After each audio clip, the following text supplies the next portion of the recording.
Students, chapter number 1 complete हो चुका है। अब हम चैप्टर नंबर 2 स्टार्ट करेंगे। इसका नाम है साउंड। वही साउंड जो हम रोज़मर्रा में डेली सुनते हैं। तो यहाँ पर है लिखा हुआ है कि do you know the elephant can hear the storm from the 2 kilometre distance away. कि हाथी जो हैं वो 2 किलोमीटर दूर भी अगर स्टॉर्म आ रहा है, तूफान आ रहा है, तो उसकी आवाज़ सुन सकते हैं इतनी दूर से भी। Wow. Also communicate great distance using the sound we cannot hear। जो साउंड हम नहीं सुन सकते वो हाथी इतनी दूर दूर तक सुन सकते हैं। और जो बेट होता है, बेट जो चमड़े होते हैं वो क्या करते हैं, use sound to find their way. वो अपना रास्ता और अपने शिकार को ढूंढने के लिए साउंड का इस्तेमाल करते हैं। वाह। यहाँ पर अब हम अपना टॉपिक पे आते हैं, साउंड वेव्स। साउंड वेव्स क्या हैं?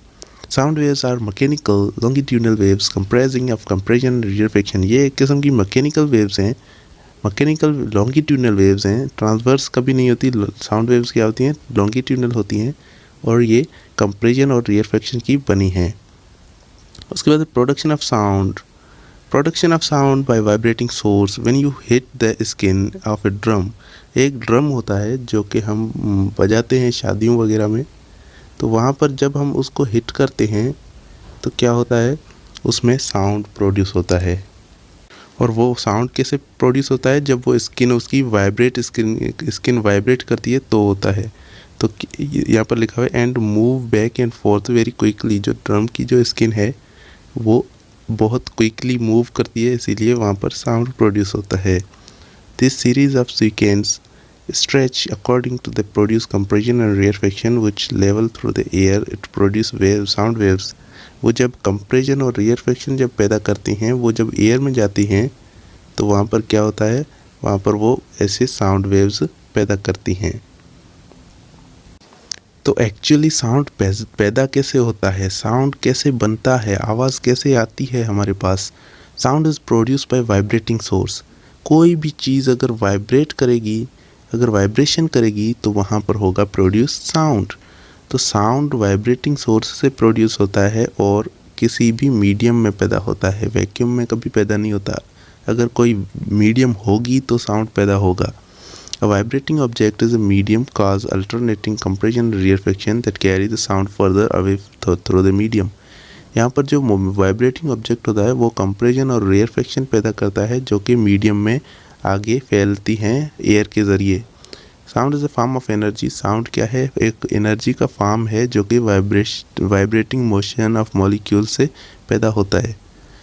उसके बाद energy travel from one point to another as a wave. Energy, sound energy है वो वेव की शक्ल में एक जगह से दूसरी जगह जाती है। जैसा कि हम गिटार बजाते हैं तो हमें उसकी स्ट्रिंग्स हैं वो हिलती हैं तो हमें साउंड प्रोड्यूस हुआ दिखाई देता है।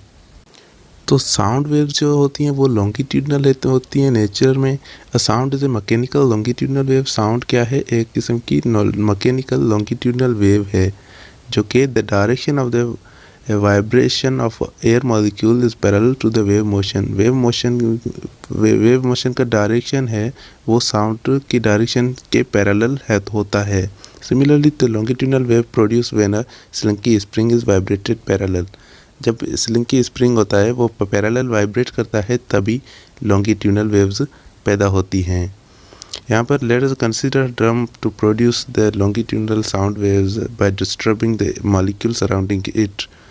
वेव्स हमने बोला था किसी मीडियम में वो क्या होती है, डिस्टर्बेंस होती है। तो साउंड वेव्स भी सराउंडिंग में जब डिस्टर्बेंस, सराउंडिंग मॉलिक्यूल में जब डिस्टर्बेंस पैदा होती है तभी वेव्स पैदा होती हैं। तो यहाँ पर ये वेव का आप डायग्राम देख सकते हैं साउंड वेव्स का। यहाँ पर ये कंप्रेशन है, ये रेयरफेक्शन है और उसके बाद ये ड्रम है, इससे ये साउंड प्रोड्यूस हो रहा है। Now we can consider that compression and rarefaction of sound waves are due to slight change in air pressure। Air की प्रेशर में जब चेंजिंग आती है तभी इसकी साउंड की जो कंप्रेशन और रेयरफेक्शन है वो पैदा होती हैं।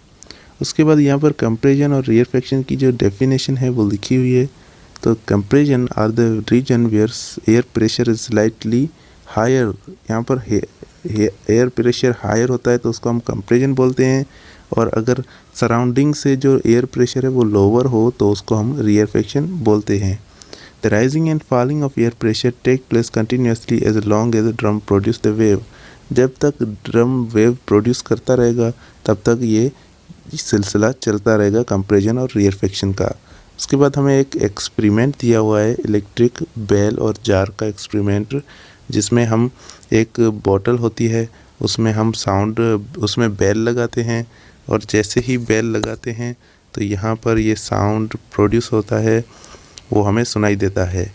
लेकिन जब उसमें एयर को निकाला जाता है, एयर को जब हम इसमें से निकाल लेते हैं उसके बाद सिर्फ इसमें वैक्यूम बचता है, कोई मीडियम नहीं होता, तो उसमें साउंड ट्रेवल नहीं करता और हमें कोई भी आवाज़ नहीं सुनाई देता। ये सारा इसमें लिखा हुआ है। तो हमें इससे ये पॉइंट मिलती है कि साउंड जो है वो सिर्फ किसी मीडियम में ही ट्रेवल कर सकता है और किसी वैक्यूम में ट्रैवल नहीं कर सकता। तो यहाँ पर लिखा है sound always needs a medium to propagate.